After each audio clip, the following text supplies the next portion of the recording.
네, 시종일관 출발 전략입니다. 김성훈 팀장의 이야기부터 먼저 들어볼까요? 네. 자, 그동안 우리 시장이 부진했던 이유, 결국은, 글쎄요, 어떤 외국 시장과 디커플링 되는다, 커플링 되냐, 그것이 중요한 것이 아니라 결국 실적의 문제였다는 점이 이번에 어닝 시즌에서 여실하게 좀 보여주고 있다라고 좀 볼 수가 있겠습니다. 여기에 더해서 이제 시장은 이제 신뢰 문제에 좀 봐야겠다라는 점을 좀 봐야 될 것 같은데요. 일단 GS 건설의 실적에서 보여줬고요. 삼성 엔지니어링, 여기에 대해서 만도, 또 여기는 또 코스닥 시장에서 셀트리온의 문제까지 겹쳐지면서 이제 시장은 이제 잃어버린 신뢰를 차지하는 또 새로운 문제에 좀 봉착했다라고 볼 수가 있겠습니다. 이제 현재 또 주가 밴드가 PBR 1배 수준이고 과거의 사례에서 봤을 때 지나고 보니까 PBR 1배는 결국 지켜줬더라는 점을 본다면은 물론 현구에서 분할로 매수하는 관점도 나쁘지는 않을 것 같습니다만은 아직은 하지만 그렇다면 과거와 달리 현재 외국인의 대량 매도가 지속이 되고 있는 상황에서는 과거와 달리 조금 더 느긋한 매수 전략이 좀 필요하지 않을까 싶습니다.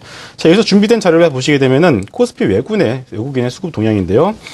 자, 보시면 올해 2월 들어서 2월 달을 제외하고 역대 최고 수준의 매도 규모를 보여주고 있습니다. 외국인의 매도 규모와 속도가 전혀 줄어들고 있지 않은 상황에서 함부로 좀 매수 대응을 하기가 어렵지 않나라는 생각이 들 수 있고요.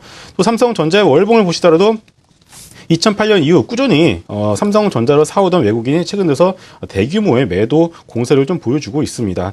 마치 이제 삼성전자에 대해서 성장 가능성에 의문을 품고 차익 실현하는 것 아니냐라는 생각마저 들게끔 하는 것도 우리가 좀 고려를 해봐야 될 것 같고요. 그리고 시가총액 2위 그룹인 자동차 역시 마찬가지입니다. 이미 현대차는 엔화 약세로 인한 경쟁의 약화로 일본 업체에 밀리기 시작했죠. 그리고 이 부분 역시 이미 4분기 실적에서 드러나기 시작했고 시장은 이미 그러한 부분들을 반영하고 있다는 것을 볼 수가 있겠습니다. 그렇다면 지수의 영향이 높은 삼성전자와 현대차에 좀 부진할 가능성이 높아진 상황이라면은 일단 지수 역시 1900선을 장담하기가 어렵다고 볼 수가 있겠습니다. 그렇기 때문에 일단은 이 1900선 지지 기대감을 가지고서 접근하는 것보다는 조금 더 2분기 느긋한 투자 전략이 필요한 때가 아닌가 싶습니다. 네. 자, 일회성 대외 리스크, 이벤트 리스크보다는 본질적으로는 기업들의 실적, 그거를 바라보고 있는 외국인 투자자들의 수급, 이런 걸로 봐서 아직은 좀 더 기다려봐야 되는 이런 시장인가요? 네. 자, 이번엔 김기화 연구원의 시종일관 출발 전략도 들어보겠습니다. 네, 오늘은 모바일 결제 관련주에 대해서 다시 한번 말씀을 드려볼 텐데요. 최근 들어서 이제 모바일 결제 관련주들 단기적으로 매매를 하시는 분들이 많을 것으로 생각이 되고 있습니다. 하지만 이 종목들은 단기적뿐만이 아니라 장기적으로 보셔도 아주 훌륭한 기업이라고 생각을 하고 있고요. 그 이면에는 지금 우리들의 세태에 대해서 한번 말씀을 드려볼 필요가 있을 거는 같은데, 최근에 이제 신용카드 이용이 확대가 되었고, 그리고 전자상거래가 활성화되었습니다. 그렇다면은 우리는 신용카드 피지 업체의 성장에 대해서 의구심을 가질 필요는 없을 거라고 이렇게 생각을 하고 있는데, 국내 민간 소비 지출에서 보시면은요, 신용카드 결제 비중이 2004년에는 38% 정도의 수준이었습니다. 하지만 2012년 상반기에는 65%로 확대가 되었고요. 신용카드가 이제 가계의 대표적인 결제 수단으로 자리를 잡았다, 이렇게 좀 말씀을 드릴 수가 있겠죠. 그리고 전자상거래 시장은 2001년에서 2012년까지 949% 성장을 했습니다. 온라인 쇼핑몰 시장이 성장을 했고, 그리고 카드 결제 비율이 증가를 했기 때문에 앞으로 앞서 말씀드렸다시피 신용카드 피지 사업에 좀 더 고성장을 할 수 있다, 이렇게 말씀을 드릴 수가 있겠습니다. 그렇다면 이제 신용카드 피지 사업이 어떤 것이냐? 페이먼트 게이트웨이라고 해가지고요, 우리가 잘 알고 있는 전자지불 결제 대행 그런 사업입니다. 2013년 국내 신용카드 피지 시장은 24조 원을 기록을 했는데요.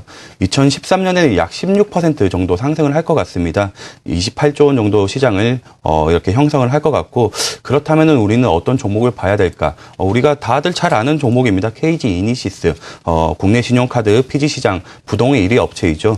KG 이니시스를 우리는 눈여겨볼 필요가 있다, 이렇게 말씀을 드릴 수가 있겠고요. 그리고 또 하나 이제 모바일 인터넷 쇼핑 시대가 열린 만큼 이런 쪽에서도 수혜를 받을 수 있는 종목을 봐야 되겠다. 물론 KG 이니시스도 속하고 있지만은 여기에는 이제 KG 모빌리언스를 들 수가 있을 것 같습니다. 일단 모바일 인터넷 쇼핑 시장에 대해서 좀 말씀을 드려보면은요, 2012년 말 기준 스마트폰 가입자가 약 3,200만 명 정도 된다고 합니다. 전체 휴대폰 사용자의 한 61% 비중을 차지를 하고 있는데, 향후 꾸준히 이제 증가를 할 것으로 예상을 하고 있고요.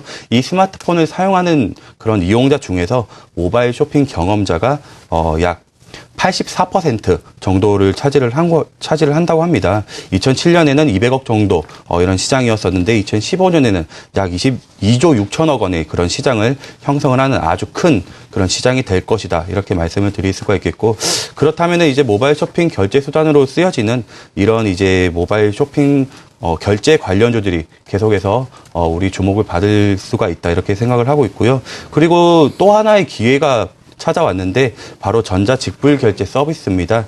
우리가 이제 신용카드로 결제를 하는 것 대신에 휴대폰으로 이제 신용카드처럼 결제를 할 수 있는 그런 시스템이 구축이 되었고 2013년 1월 8일부터 전면 시행이 됐기 때문에 이런 쪽으로는 좀 이슈가 되지 않을까 생각을 하고 있습니다. 따라서 앞서 말씀드린 KG 이니시스 그리고 KG 모빌리언스 이런 쪽으로 상당 부분 주목을 하고 좀 관심을 가지셨으면 좋겠습니다.